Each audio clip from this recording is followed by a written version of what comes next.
Welcome to the Sherborne Podcast and the third special episode looking at how Sherborne is coping with COVID-19. After nearly 4 weeks of the most draconian restrictions ever imposed on people in England in modern times, Dominic Raab, who's standing in while the Prime Minister recovers from the virus, announces the lockdown will stay in place. Every step along this way, we've followed very carefully and deliberately the scientific and medical advice that we've received so that we take the right steps at the right moment in time. There are indications that the measures that we put in place have been successful in slowing down the spread of this virus. As in other countries, we have issues with the virus spreading in some hospitals and in care homes, and in some, the very clear advice we've received is that any change to our social distancing measures now would risk a significant increase in the spread of the virus. Based on this advice, which we very carefully considered, the government has decided that the current measures must remain in place for at least the next 3 weeks. Most businesses in Sherborne are closed. Those that are still functioning are operating in very different circumstances. On a normal day, you'd see any number of trucks heading to and from the Hunt's food service headquarters beside the railway lines. Hunt's is adapting to the new reality. As Managing Director Richard Hunt tells me, they always have. It's a long story because we've been farmers for many generations, but my great-grandfather moved to Blackmarsh Farm where the toy barn is over 100 years ago, and his oldest son was injured in Gallipoli, wasn't strong enough to farm, so we started a horse and cart round delivering milk to Sherborne basically, and that grew into Hunt's Dairies, which was based where Waitrose depot is now at the top of Cheap Street, and was a very large doorstep delivery, and then it turned into Hunt's Frozen Foods in the 70s because my uncle had started selling frozen food in the 50s. He was one of the first people to do it. And it was based on prawn cocktail, scampi and chips and Black Forest Gatto, basically. So, and it's moved on, and now we sell every type of dry, chilled and frozen food. The main office is in Sherborne, but we've got depots across the south of England. And we basically deliver to Land's End. We do South Wales. We don't quite get as far as Birmingham. We deliver to Oxford, and we try and keep out of London. How have you been affected by COVID-19? The food service business, which was really into pubs and coffee shops, has come to an abrupt halt, and we've most probably lost about 90% of the business. And that was 3/4 of our business. So it's been quite difficult, but we do deliver into retail stores and farm shops, especially co-ops and spas across the southwest, but all the independent stores, and that business has grown. So we're in a position where we're doing half the business we were. We have furloughed about 25% of the staff, but we're most probably in a better position than some of our competitors because the retail business is keeping us going. We've got two main sections. There's a business called Queenswood, which is part of Hunt's, which supplies whole food and health food shops across the south, and also John Thorner's, which is a retail pies and retail meat, which is keeping us going. Those businesses are doing really well at the moment. The lockdown, though, is going to be extended. Is that going to have an effect? I think coming out of the furloughing is the hardest bit to manage, and we don't really know what the rules are yet. I can understand the government because they're trying to see what the rest of Europe is doing, but also trying to move it forward. So that will be difficult when we have to bring them back if we haven't got work for them to do. So, but I'm looking at the moment at how we're going to rationalise the business, and I think next year the business will be very different to what it was last year, and we are aware that we're going to have to move and change with the times. In what way? I personally think the elder generation will still. They might not be told to be locked down, but I think they won't want to go out, and they won't want to go out for coffees or to the pub for lunch. And I think that will have a big impact on my food service customers. And they're the ones with the disposable income. And if you take that third of the population out, it will have a huge impact on the businesses. So I think the weaker, should I say, of my customers are going to struggle to get through this period of time. Well, you've recently opened a retail shop in Sherborne that's providing a crucial service during the lockdown. Is that the future for you? Well, funny enough, I think a lot of people question what I was trying to do, open a supermarket, but because we buy and sell food, it was a natural step, and I do think it's the way forward.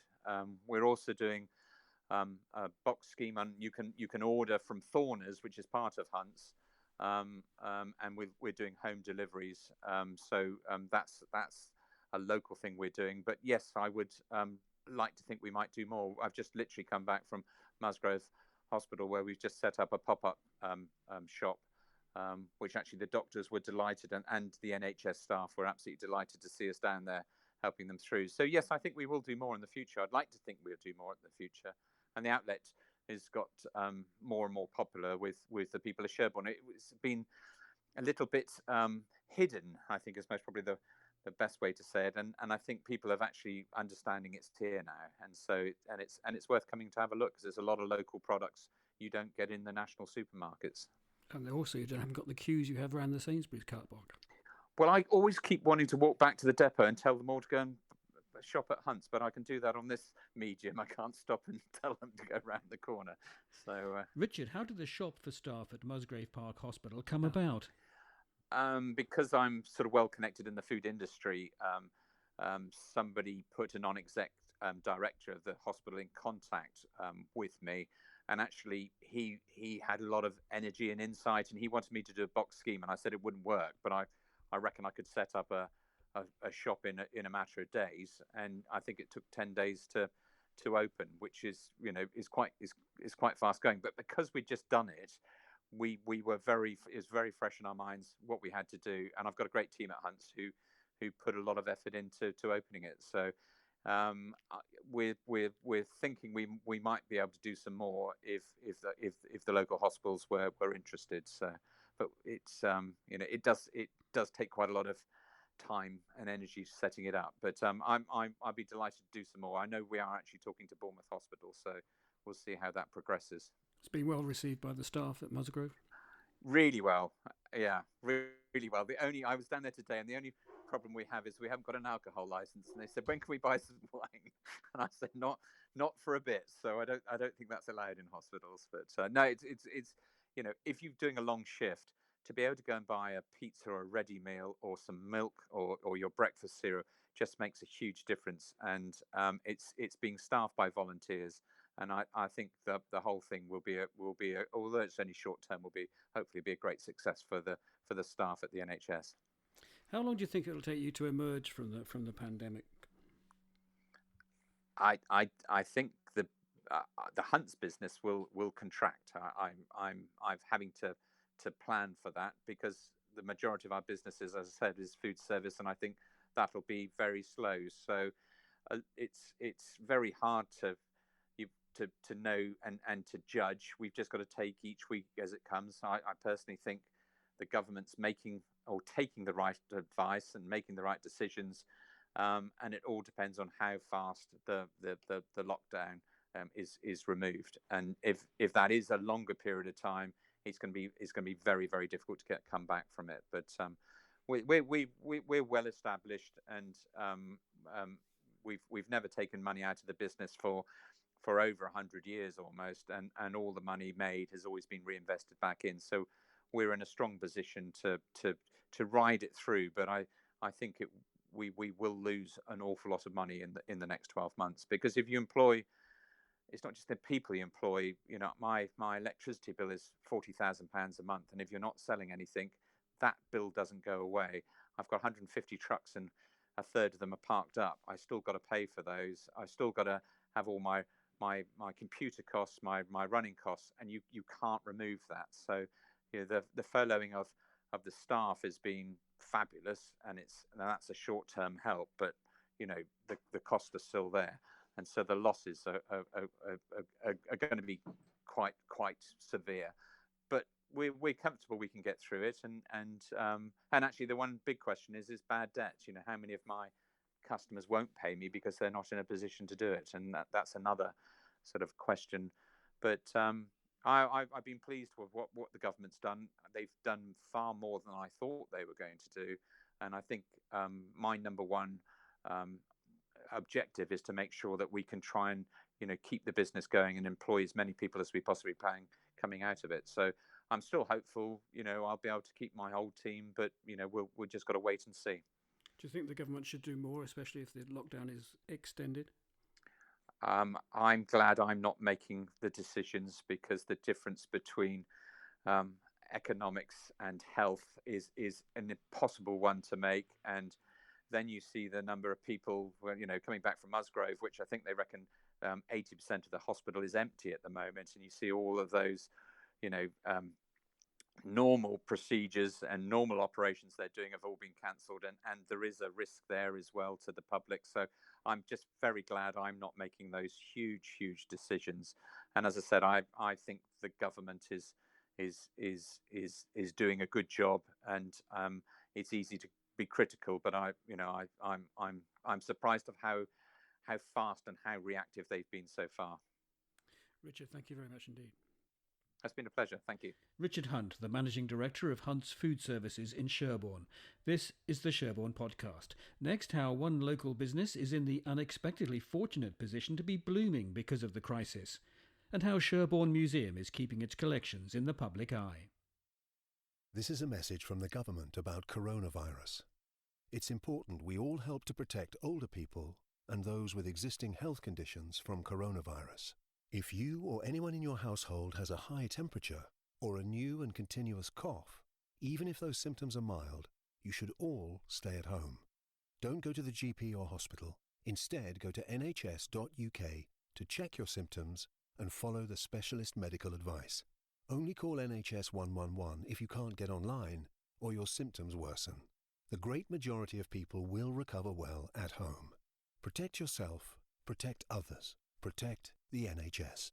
You're listening to the Sherborne Podcast, and how Sherborne is coping with COVID-19.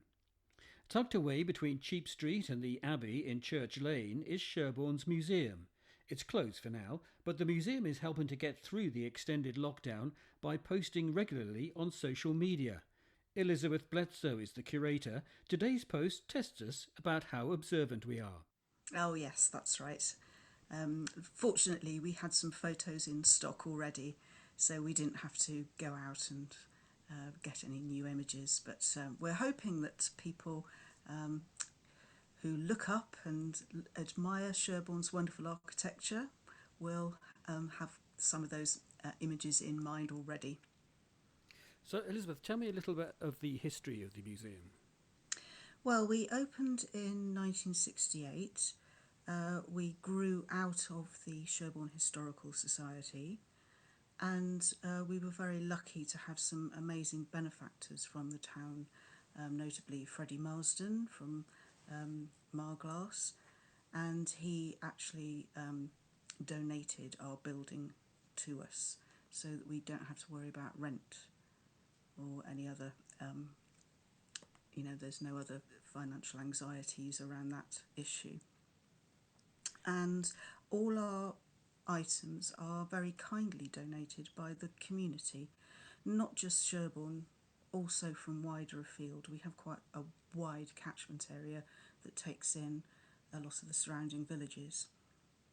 And we've been very lucky that people step forward and very generously donate, or in the past they've loaned items. We have a lot of items from the Abbey and from the castle estates. What sort of items have you got? Oh gosh, quite a wide variety of social history. We have a nice little geology section. We have archaeology, which goes from Neolithic times right round to the 17th century. We have quite a nice lot of 17th century artefacts, including cannonballs that were in the siege of Sherborne Castle. We have a wonderful medieval wall painting. We have an incredible costume collection, or textiles as I prefer it to be called, which we have some incredible Georgian silk and some very unusual items, silk ribbon offcuts from the Sherborne silk factories. You've also got a very impressive collection of photographs of the town and surrounding Oh, villages. amazing. Yes, we're very, very fortunate in that we have an incredible collection of glass plate negatives, and these were from quite well-known local photographers, and we're very busy trying to identify them because many of them aren't actually labelled, but with a bit of research we can actually identify where they're taken and what time period they were. And we have a remarkable array of all sorts of architectural photographs, people. We actually have one of the largest private collections of images of a small town anywhere in the country, so it's said. Have you any artefacts that might help modern Sherborne cope with our present situation? Well, some of the items I've posted up on Facebook. For example, we had a little scrap of parchment or vellum which was found in the walls of the old vicarage when it was extended. The item was gifted to the museum, but it actually contains a prayer or a series of prayers that the Pope requested people say to ward off the sweating sickness in the 15th century. So I sort of felt that item in particular kind of spoke to me at this time. People think of their houses now as their defence, their castle. Well, we have this invisible enemy kind of waiting outside, and this charm was placed in the wall to kind of fortify it against disease.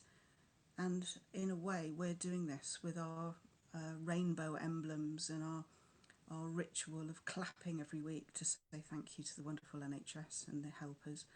And to me, it sort of seemed like we don't ever stop our ritualistic and our behaviours in that way. They just change over time. A little more scientific, Edward Jenner usually gets the credit for pioneering inoculation as a way of protecting us against disease, but it was That's actually right. a resident of Yetminster who first practiced it, wasn't it? Oh, indeed, Benjamin Jesty, and he was remarkable really because he'd observed that dairymaids had very clear complexions because they'd already been exposed to cowpox, and so they were less likely to catch the smallpox that was going around at the time. Of course, smallpox left you with badly scarred skin if you survived. And he kind of took that folk knowledge and worked with it, and he decided to inoculate his wife and 2 sons with the cowpox, and they survived. It was proof against the smallpox that was ravaging the countryside at the time. And unfortunately, because he was working class, a farmer, he was unable really to write eloquent papers about it all. He really wasn't. His voice wasn't able to be heard, so he had been overlooked. But fortunately, towards the end of his life, he was met with by a doctor who recognised his talent and sort of spoke up for him, and he was invited to London, where he was examined by a body set up to look at infectious diseases, and they agreed that he had been a pioneer in vaccination, so he did get his just desserts. And he now has a blue plaque in Yetminster. He does, and we were very fortunate to be given a very beautiful digitised portrait of him by his descendants, and that is in the museum, which you can see today. Now, many museums are concerned at the moment about the prolonged period of closure and what it will mean for them. How does Sherborne Museum stand in all of this? Well, we're very fortunate, actually. As I've said before, we own our own building. We are all volunteers, so we don't have any salaries to worry about. We have always built up very good emergency financial reserves, and the sector itself, the heritage sector, encourages us to be resilient all the time. So we are prepared for emergencies and going into difficult financial times. This is unprecedented, of course, and this is really why I started doing the Facebook posts, because we really need to be kept in the public eye. The public face of the museum is incredibly important to us, of course, but it's only the tip of the iceberg, in that so much goes on behind the scenes that people aren't really aware of, all our conservation work, all our research work. And I know that a lot of our volunteers are sitting at home doing research, preparing documents to put information on the database when we get back going again. I myself have been researching our coin collection, making sure the information is accurate. Another volunteer has been researching some of the photographic images. So we are all still working quietly away, just probably not what the public are aware of. Do you hope that people will be storing away things that they're doing now as a record of what we're going through now? It would be good. I have put out a plea to some of our members and volunteers to take images if they can of the empty streets, of the empty shelves, if they're doing journals, for example, or keeping diaries, because I know that journaling is one way in which people can kind of cope with their anxieties or whatever. It would be ever so interesting if we did have fragments of people's memories to collect, even flyers for public information, any kind of memento of this time, because after all it is a historic period that we're going through, and something that Sherborne has never really seen before. Living history, as they say. Absolutely. So any ideas what you'll be posting next on social media? Well, I've got a few more quizzes lined up, and also I'm very mindful that the school curriculum at the moment is looking at kind of local heroes, as it were. So I am trying to dig out a few people connected with Sherborne who I can talk about, maybe to help school children have an idea of where they may want to research in future. And do the schools make use of the museum? Oh, they do. We have an amazing set of loans boxes of artefacts, which are we set aside for handling purposes, and it's a free service, and we give a loans box to any school who asks for it. And actually, we go wider than Sherborne. We've actually gone right down to South Dorset and North Somerset in our range of schools that we assist in that way. So we have set periods. We have a prehistory box, which has lots of Stone Age artefacts and brooches and Iron Age knives and things like that. Obviously they come with a proviso, and the teacher has to regulate handling for certain items. So we have prehistory, we have Roman, we have Victorian, we have World War I and II, we have all sorts of different boxes, a Millennium box, artefacts that were collected around the year 2000, which seem incredibly old-fashioned even now. And finally, what's your favourite thing in the museum? My favourite thing in the museum, I'm very keen on folklore, and my favourite object is a dried cat, I'm afraid. A dried cat? Yes, it was found in a barn in Longburton, and it was placed within the roof space to ward off evil. He's quite a character, actually. Children absolutely love him. They even drag their parents in off the street. Come and look at the dried cat, they say. So he is a bit of a famous item in the museum. Well, let's hope you can reopen your museum soon. Yes, I hope so too. Elisabeth, thank you very much. Oh, thank you very much for speaking to me. Thank you. You can follow the museum on Facebook and find them on the Sherborne News and Views page. This is the Sherborne Podcast. Next, flowers are in demand, and that's good news amid the gloom for one Sherborne business. This is a vital update from the government about coronavirus. To help save lives, stay at home. Anyone can spread coronavirus. Only leave your home for the following reasons: to shop for basic necessities, to pick up medicine or to provide care to those who need it, to exercise once a day, alone or with members of your household. Only travel to work when you absolutely cannot work from home. If you have to go out for any of these reasons, always stay 2 meters apart. Do not meet others outside your household, even friends and family. Stay home, protect the NHS, save lives. You're listening to the Sherborne Podcast. Just 3 years ago, Paul and Helen Stickland opened a flower farm, Black Shed Flowers, on land beside the A30 on the way out of Sherborne. Their business has been changed dramatically by the virus in the last few days.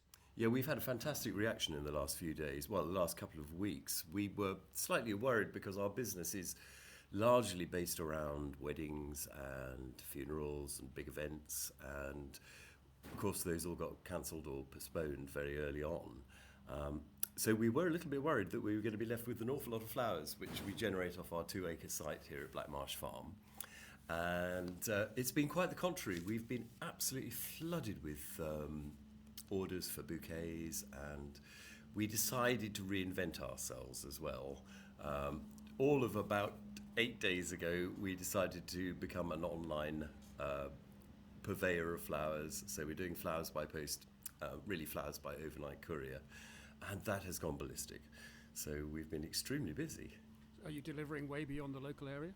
Very much so, yes. You know, all the way up to the Scottish Highlands, the Isle of Wight, even. But yeah, it's been wonderful. In the past, I suppose the past 5 working days that we can dispatch, because Easter's been in the way a bit, we've dispatched 188 orders. This is usually tulips, but also ranunculus and alströmerias, narcissus, which are mostly grown on the farm. We've also been buying in from other British growers. But we've been amazed by the demand. It's been wonderful. I don't know whether you know, but the Dutch flower markets, which rather dominate the floral industry in the UK, collapsed rather spectacularly about 3 weeks ago. And so we have suddenly found ourselves in a very enviable position of actually having a lot more customers than we had before. It's not something that we'd wish in any way, but we're small and we can bob and weave, and we're able to reinvent ourselves. You've been on the farm alongside the A30 just outside Sherborne now for, 2 or 3 years? It's almost exactly 3 years. We first came on, Peter and Amanda Hunt are our wonderful partners in this operation, and when we presented them with the idea at the beginning of 2017, they rather leapt at it. Peter and Amanda run the rather wonderful toy barn, and Peter has this thing about children playing and the outside, and so he has a wonderful activity area here and does things like a maze. And so in many ways we complement that. So the garden is usually open to the public, and we have openings for charity, for the National Garden Scheme, also for Weldmar Trust, and sadly we're not having any of that this year, which we're rather missing because it's such a wonderful space to share with people. How did you get into the flower business in the first place?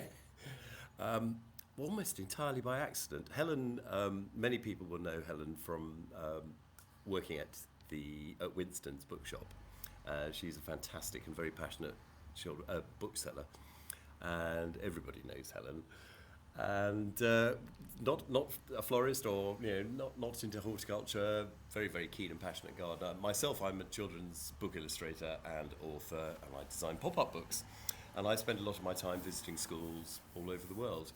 And really, this wasn't on our radar at all, but a whole series of circumstances happened, and we were very lucky to meet up with our fantastic partners, Peter and Amanda. And it's just been amazing. We've been incredibly busy these last 3 years. Do you still have time to write and to illustrate? I'm not writing and illustrating at the moment, although there is a sequel lurking in the wings at the moment to one particular book. But really, flower farming is Many people have this view that flower farming might be wandering around in a white linen suit with a drug over your arm, casually snipping at flowers. The reality is it's absolutely 24/7. And I assume that's what you were wearing now. oddly or not, actually, I've got waterproof trousers on, which I haven't really taken off since last autumn, which is slightly inappropriate in this weather, but I'm praying for some rain this weekend. What are you actually growing then? It's more a question of what we don't grow. We grow an awful lot of florist favourites, lots of cut flowers, the sort of things which you might see in a florist's, delphiniums and sunflowers and cosmos and antirrhinums. But because I'm a passionate plantsman and I've always had rather extreme gardens, there are an awful lot of plants out there which tend not to be in the floristry trade. So we've tried to introduce florists to all manner of absolute delights. So we've got an incredibly broad range of flowers. We don't just supply retail and our own weddings. We work with an incredible range of event florists. We're very lucky. There's an awful lot of fantastic florists in this area. But we draw florists from London, from Cornwall, Devon, all over the country. And it's really rather surprised us how it's taken off. We do bouquets. You can come and buy one stem. You can come and buy 100 stems. But we like to work with florists. And as I say, these wonderful large event florists who do these frightfully posh weddings will maybe want 400 perfect white foxgloves, which we can very often supply. Of course, we're missing all that this year. So we're essentially reinventing ourselves to provide bouquets for the local community. But the mail order thing has just gone extraordinarily well, and we're looking forward to being able to supply many other florists around the country. Most floristry shops are now closed for very obvious reasons, but at the same time an awful lot of people want flowers in their lives, and most florists have got private clients and they want to continue to provide for them. Most florists are allowed to deliver, so we sort of have tapped into that network. And do you deliver locally? We deliver locally. We love delivering locally. And if it's more than about 15 or 20 miles, then it's actually more economically sensible for us to deliver by an overnight courier. And so we can deliver overnight for a remarkably small amount, about £10 it is. Apart from the jump in sales, how has the pandemic affected you and the way you operate? Well, we've obviously got to be terribly careful. We can't welcome visitors onto the site, which is very sad because it was a very big part of our operation. We always intended to be a destination, somewhere that you could bring your mum and choose a beautiful bunch of flowers or have a bouquet made up. So the whole site is laid out really with visitors in mind. So we're missing all that this year, and it's those oohs and ahs, which is really rather lovely. So we are missing that. But at the same time, we're able to operate outside. So we do have a wonderful Italian volunteer who is stuck with us, sadly. She can't go home. So she's working with us and living with us. And we're quite a tight unit. It works very well. We have a couple of other volunteers, but we have the space to be able to work at an appropriate distance from each other. So we're just very careful. And when it's all over, which it will be one day, do you think it'll be a very different business to what it is now and how you envisage it? It's really difficult to tell because the floristry business has been dominated by the Dutch for many, many years, since the late 60s. And they do a phenomenal job. You can order flowers now, or you used to be able to order flowers at this time of day for them to be on your doorstep at 5 o'clock tomorrow morning. It's an incredible setup that they have. But that completely collapsed 3 weeks ago, and it's difficult to know what effect that's going to have on the rest of the floristry trade, particularly in Holland, because they were operating on tiny margins and essentially factory farming. And it's also had huge effect on the flowers which are being flown in from Africa, Colombia, Ecuador, all over the world, again operating on tiny margins. But with terrible ecological credentials, very, very large environmental impact. So I'm really hoping that British flowers are suddenly going to come into their own. It would seem that they are. It's really exciting. Do you farm organically? We farm as close to organically as we can. We're Peter and Amanda are not registered as an organic farm, so we'd struggle to get organic credentials. We use best practice, which is basically that we don't use pesticides or fungicides or anything like that. And in essence, we probably could register as organic, but I don't think there's a huge demand for organic flowers yet. That may well come in the future. We'll wait and see. There could be a demand for a much smaller carbon footprint. That was evident from day one. We thought we were going to have to sell this idea to people, that the idea of local flowers and low air miles and all the rest. The reality is that people have just walked onto the site and said, your local flowers, like local food, like local drink, seasonal flowers as opposed to gerberas, which are available year round. And so I had all these spiel prepared, and yet everybody's just come on and got the idea immediately. So the ground was really laid for us by the food and drink producers locally, who've established that people want local produce. And if somebody wanted a local bunch this afternoon or this weekend, what would you recommend? Oh gosh, well this afternoon they would have the most gorgeous tulips and anemones, but it really is just the very beginning of the season. So in a couple of weeks' time, the whole farm will burst into colour. We'll have all manner of beautiful delphiniums, 7-foot-high delphiniums, and oh gosh, the list is huge. And the best way to see what we do is Instagram. And Instagram has been key to the whole project. We do almost all of our business on Instagram. And in many ways, it's the reason why we came into existence, because of one or two accidental photographs, which triggered a huge response from florists. And we thought, gosh, this is interesting. Paul Stickland from Blackshed Flowers. Remember, until the restrictions are lifted, you should stay at home, go out only for essential shopping or exercise, and wash your hands as soon as you get back. Sherborne Coping with COVID-19 was produced with Madeline Pollard and Harry Dyson Coop. The Sherborne Podcast is a Red Mike production for Brookmore Media.